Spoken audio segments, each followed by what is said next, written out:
Hey people in the mashy tubes, I'm Mr. Spork, and these are Mr. Spork's hands. I just made a loaf of bread, and I wanted to prove to you guys that things that you've done a million times can still go wrong. I had a little bit of a dip.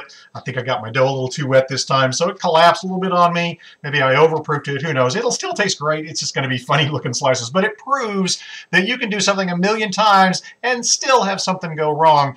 Somebody was talking the other day about how they can't seem to manage to get mashed potatoes to work right. They've tried it thousands of times and it just never works out. So I'm going to show you how I do mine. Super easy to do, but there's a couple little tricks that I've learned after making 1,000 batches of these. I still can't believe people buy instant mash. It just boggles my mind. Now, I will say instant mashed potatoes are a really good product, but not for making mashed potatoes. They're dehydrated potatoes, and in fact, most of the times they're 100% potato with no extra additives, which makes fabulous crusts on the outside of vegetarian burgers, or you can make potato bread with them. There's a place for them in your kitchen, but if you're using instant mash instead of good old-fashioned russet potatoes to make your mashed potatoes, you got some issues. All I've got here is 2 pounds, 900 grams of russet potatoes. I peeled them, cut them all about the same size. You want them about the same thickness so that they will cook evenly. That's the only important thing. I don't rinse them. I don't do anything special. Just into cold water. I'm going to bring these up to a boil.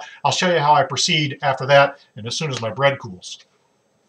Okay, about 15 minutes later, you can see these potatoes have boiled up nicely. It's kind of hard to explain, so I'm just going to try to show you.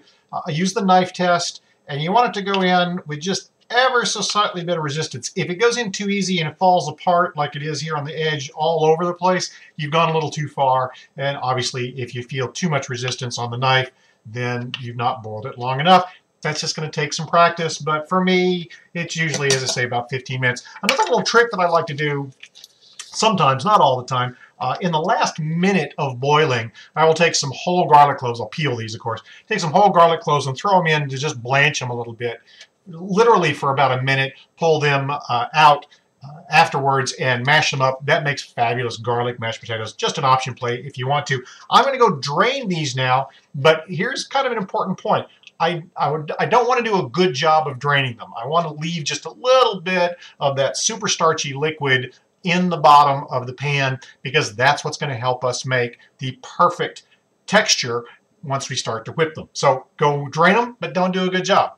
Okay, here we are, mostly drained, a little bit of liquid in the bottom. I've got 4 tablespoons of butter going in there, all over my fingers, and I'm going to put in just a quick splash of cream. You don't want to go overboard on the milk or the cream. You can just use regular milk, by the way, because if you put in too much, they're more likely to go a little bit gluey. But really, the main trick, if there is a trick to making mashed potatoes, to keeping them from going to that nasty texture, that overworked texture, is to not use the wrong device. If you go old school and manual with a manual masher, like my trusty old manual masher here, you're not going to get the light, fluffy potato that you're probably after in this case. You're going to get a different texture. Not that that's a bad thing. In fact, I actually like that.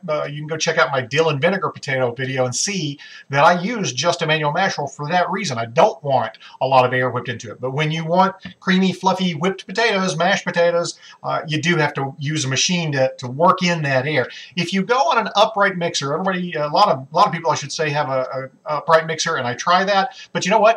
This overworks the potatoes, and it will again go kind of that gluey, unpleasant texture. You don't want that. The only thing that I keep an old-fashioned manual 2-beater mixer in my house for is for making mashed potatoes, because it's just the right amount of working.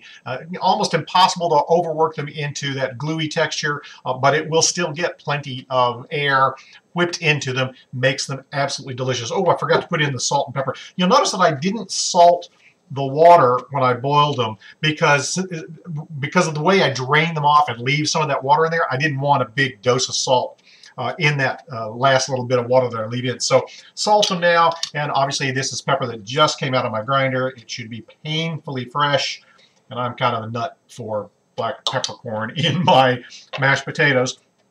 You may want just a little bit more liquid, a little bit more cream, but start with less than what you think you need. Otherwise, you're going to get a kind of a runny texture. Sometimes that's nice. Sometimes you want it thicker. So start.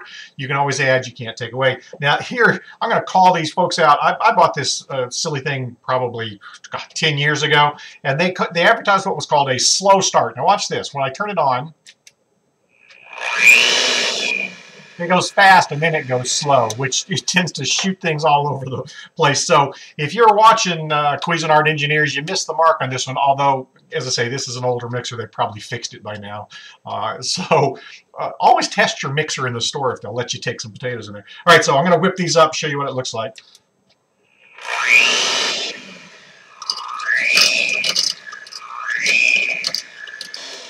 I'm going to stop there, and you'll see, obviously not done yet, but I can tell just by looking at these, they are going to need a little bit more liquid, but I want to sneak up on it, so I'm going to go in just a little tiny bit more, like so. And I'm actually going to grab some of that starchy water that I saved. I'm going to need just a tiny little bit of that, and let's whip some more.